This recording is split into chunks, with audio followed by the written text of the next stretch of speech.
Welcome to week 36 of our preaching-teaching series, Unpacking Red Gone White. This is Apostle David Anderson of Red Gone White Church, where transformation begins.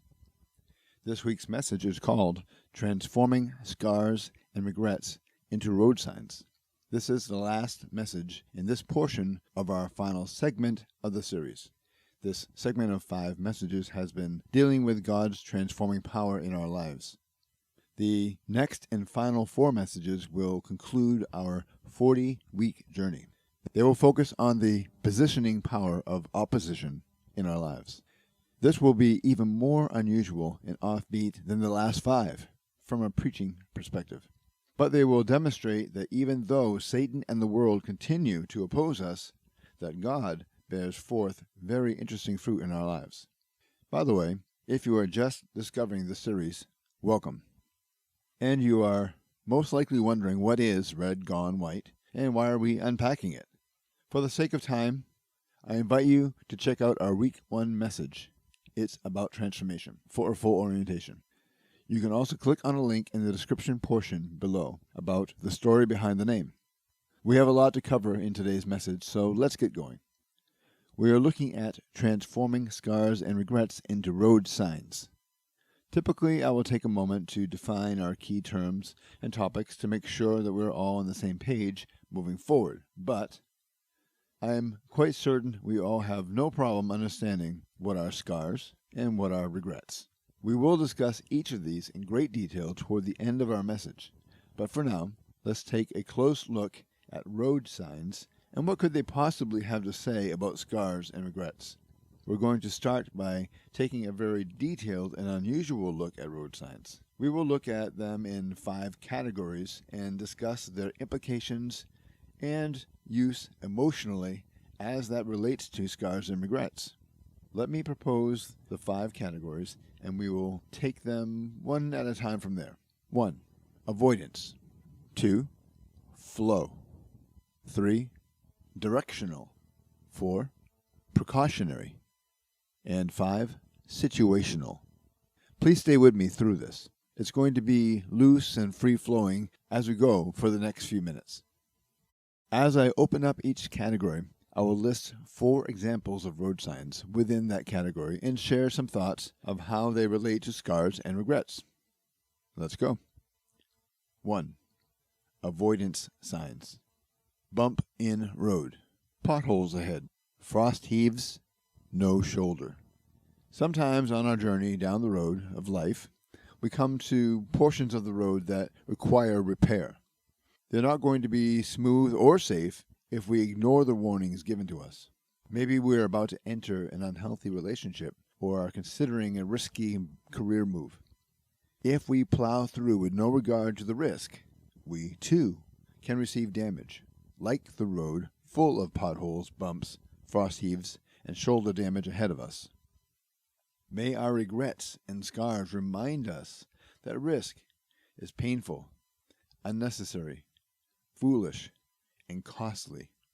May we tap the pedal, slow down, assess the road ahead of us, and make appropriate adjustments to avoid further damage emotionally, relationally, financially, etc. 2. Flow signs. Stop. Slow down. Yield or merge. Speed limit. These signs have everything to do with our safety and how we interact with other commuters. Our lives and the lives of others depend on us stopping when we need to stop. If we don't slow down when necessary, we won't leave ourselves enough ability to respond to potentially dangerous situations ahead of us.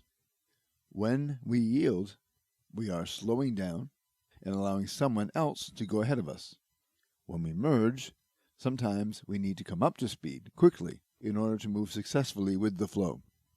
If we refuse to yield and bullishly push into situations, we are going to cause damage.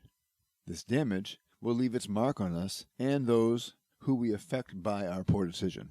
If we do not come up to speed quickly enough, we can cause situational bottlenecks and create stress along the way. Of course, speed limits have to do with how fast and or how slow we are allowed to move. In relationships particularly, this can be a cause of scars or regret. If we move too fast, or progress, or respond too slowly, it can cause us to crash and burn, so to speak. We can reflect on our lives to realize that there have been times that we didn't stop certain behavior when we should have, or we didn't slow down enough to respond to danger and damage right around the corner. Maybe we foolishly and bullishly forced our way into a situation where we did not belong. Maybe we didn't merge well in a group environment like family, or work, or with friends. These moments have given us reasons to regret. We wish we hadn't acted so selfishly and foolishly. But because of the pain and the memories associated with these past incidents, we are paying attention this time. These emotional, mental, relational, or situational scars and regrets will serve us in the future. We will be able to read the writing on the wall. We will be much more likely to avoid similar pain or damage. 3. Directional signs. Right turn. Left turn. Dead end. No U-turn. Part of a successful journey is to know when to turn. A single wrong turn can greatly affect the success of the journey. We need to pay attention when it's time to go down a new road. Sometimes we come to the end of the road. Sometimes we want desperately to change direction, but like a no U-turn sign, we feel trapped and forced to continue down a road we are trying to get off. May our emotional, relational, financial, and situational scars and regrets make us keenly aware what direction we are to move in life and when it is time to change or to make a turn. 4. Precautionary signs. Caution. Under construction. Men working. Road work ahead. We all have had to be delayed, stopped, or rerouted due to construction or destruction or road repairs. We didn't appreciate the setbacks they cause us, but we know they are a necessary evil, so we accept and tolerate them. As we reflect on our own scars and regrets, may they remind us that we, too, are a work in progress. Sometimes we have to undergo destruction on some level in order to be upgraded, so to speak. From our emotional, relational, or situational rubble, we can be renovated. We are under construction. God is using even our painful, shameful, regretful moments to do something special in and through us. Situational signs. Toll ahead. Next exit. State line. Stay in lane. These signs have to do with understanding our surroundings. If there is a toll ahead, then we need to be very aware to slow down, watch for how everyone else is moving around us, and get ready to pay the price, or the toll. Next exit suggests that we are watching for the appropriate off-ramps to bring us to our desired destination. State line lets us know that we have entered a new jurisdiction. There has been a shift or a change. Let this point symbolically to changes we go through concerning our state of mind or the state of our affairs. It is important for us to know when we have crossed a line. Sometimes we are affected by consequences or repercussions of decisions, words, or actions we have chosen. This can change us. May we be mindful how we have been changed as a result of these scars and regrets. We can seek the changes necessary to heal and find our way back to who we are and the path we were made to travel. Stay in lane lets us know that if we drift out of our lane, that we can cause or receive damage. A boundary has been established for our protection. Oftentimes we get undue or unnecessary damage or invite regret in our lives because we did not stay in our lane. We need to know our limitations. We also need to focus on our own situations and not cross the line of being busy about other people's business. When I was a very young man, before I met Christ, an old man said with boldness and truth, "If you want to avoid most of the pain in life, mind your own business."